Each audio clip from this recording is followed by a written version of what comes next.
Hi, class. Today we're going to read chapter 20 of Charlotte's Web, The Hour of Triumph. Special announcement, said the loudspeaker in a pompous voice. The management of the fair takes great pleasure in presenting Mr. Homer L. Zuckerman and his famous pig. The truck bearing this extraordinary animal is now approaching the infield. Kindly stand back and give the truck room to proceed. In a few moments, the pig will be unloaded in the special judging ring in front of the grandstand, where a special award will be made. Will the crowd please make way and let the truck pass? Thank you. Wilbur trembled when he heard this speech. He felt happy but dizzy. The truck crept along slowly in low speed. Crowds of people surrounded it, and Mr. Arble had to drive very carefully in order not to run over anybody. At last he managed to reach the judge's stand. Avery jumped out and lowered the tailgate. I'm scared to death, whispered Mrs. Zuckerman. Hundreds of people are looking at us. Cheer up, replied Mrs. Arble. This is fun. Unload your pig, please, said the loudspeaker. All together now, boys, said Mr. Zuckerman. Several men stepped forward from the crowd to help lift the crate. Avery was the busiest helper of all. Tuck your shirt in, Avery, cried Mrs. Zuckerman, and tighten your belt. Your pants are coming down. Can't you see I'm busy? Replied Avery in disgust. Look, cried Fern, pointing. There's Henry. Don't shout, Fern, said her mother, and don't point. Can't I please have some money? Asked Fern. Henry invited me to go to the Ferris wheel again, and I don't think he has money left. He ran out of money. Mrs. Arble opened her handbag. Here, she said, here is 40 cents. Now don't get lost, and be back at our regular meeting place by the pig pen very soon. Fern raced off, ducking and dodging through the crowd in search of Henry. The Zuckerman pig is now being taken from his crate, boomed the voice of the loudspeaker. Stand by for an announcement. Templeton crouched under the straw at the bottom of the crate. What a lot of nonsense, muttered the rat. What a lot of fuss about nothing. Over in the pig pen, silent and alone, Charlotte rested. Her two front legs embraced the egg sack. Charlotte could hear everything that was said on the loudspeaker. The words gave her courage. This was her hour of triumph. As Wilbur came out of the crate, the crowd clapped and cheered. Mr. Zuckerman took off his cap and bowed. Lurvy pulled his big handkerchief from his pocket and wiped the sweat from the back of his neck.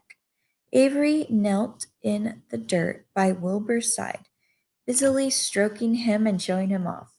Mrs. Zuckerman and Mrs. Arble stood in the running board of the truck. Ladies and gentlemen, said the loudspeaker, we now present Mr. Homer L. Zuckerman's distinguished pig. The frame of this unique animal has spread to the far corners of the earth, attracting many valuable tourists to our great state. Many of you recall that never to be forgotten day last summer when the writing appeared mysteriously on the spider's web in Mr. Zuckerman's barn, calling the attention of all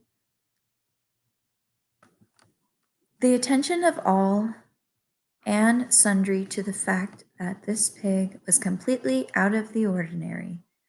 This miracle has never been fully explained, although learned men have visited the Zuckerman pig pen to study and observe the phenomenon. In the last analysis, we simply know that we are dealing with supernatural forces here, and we should all feel proud and grateful. In the words of the spider's web, ladies and gentlemen, this is some pig. Wilbur blushed. He stood perfectly still and tried to look his best. This magnificent animal, continued the loudspeaker, is truly terrific. Look at him, ladies and gentlemen. Note the smoothness and whiteness of the coat. Observe the spotless skin and healthy pink glow of ears and snout.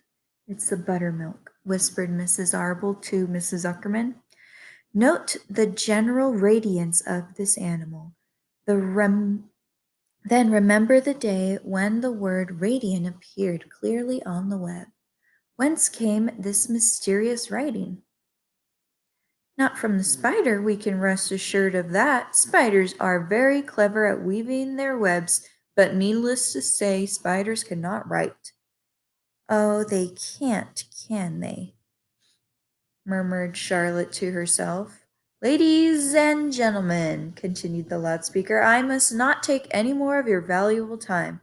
On behalf of the governors of the fair, I have the honor of rewarding a special prize of $25 to Mr. Zuckerman, together with a handsome bronze medal suitably engraved in token of our appreciation of the party played by this pig. On the part played by this pig. This radiant, this terrific, this humble pig, in attracting so many visitors on our great county fair, to our great county fair. Wilbur has been feeling dizzier and dizzier, though, through this long complimentary speech. When he heard the crowd begin to cheer and clap again, he suddenly fainted away. His legs collapsed and his mind went blank, and when he fell to the ground unconscious. What's wrong? Asked the loudspeaker. What's going on, Zuckerman? What's the trouble with your pig? Avery was kneeling by Wilbur's head, stroking him. Mr. Zuckerman was dancing about, fanning him with his cap. He's all right, cried Mr. Zuckerman. He gets these spells. He's modest and can't stand praise. Well, we can't give a prize to a dead pig, said the loudspeaker. It's never been done. He isn't dead, hollered Mr. Zuckerman. He's fainted. He gets embarrassed easily. Run for some water, Lurvy. Lurvy sprang from the judge's ring and disappeared. Templeton poked his head from the straw. He noticed at the end of Wilbur's tail was within reach. Templeton grinned. I'll tend to this, he chuckled. He took Wilbur's tail in his mouth and bit it just as hard as he could bite. The pain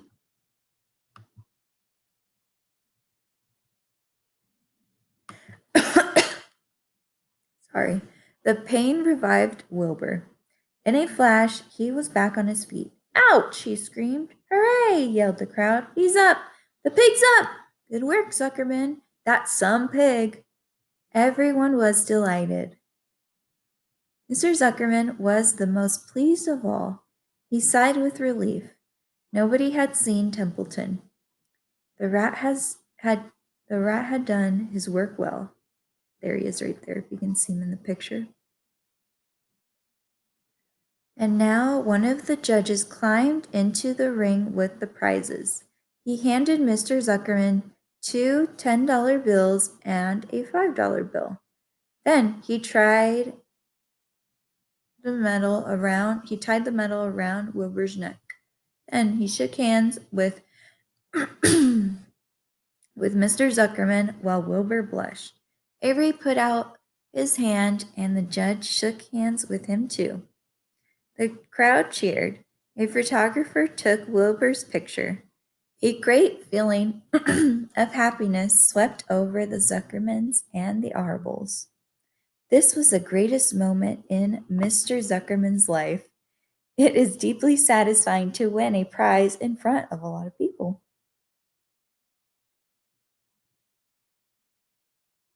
As Wilbur was being shoved back into the crate, Larry came charging through the crowd carrying a pail of water. His eyes had a wild look. Without hesitating a second, he dashed the water at Wilbur. Oh no. In his excitement, he missed his aim and the water splashed all over Mr. Zuckerman and Avery. They got soaking wet.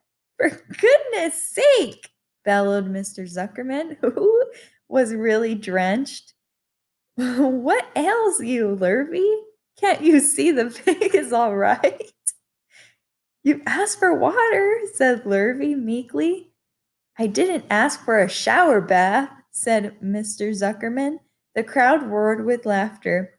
Finally, Mr. Zuckerman had a laugh too, and of course, Avery was tickled to find himself so wet, and he immediately started to act like a clown.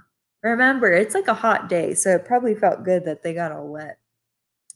He pretended he was taking a shower bath. He made faces and danced around and rubbed imaginary soap under his armpits. Then he dried himself with an imaginary towel. Avery, stop it, cried his mother. Stop showing off.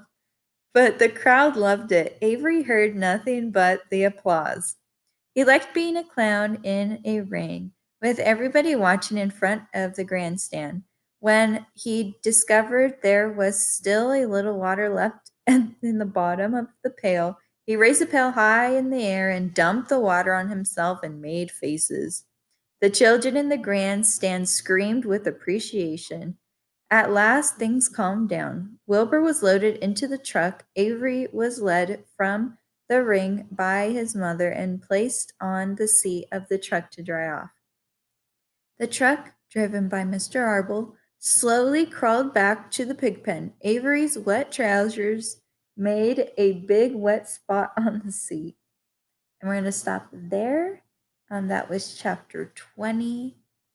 What is it called? The Hour of Triumph.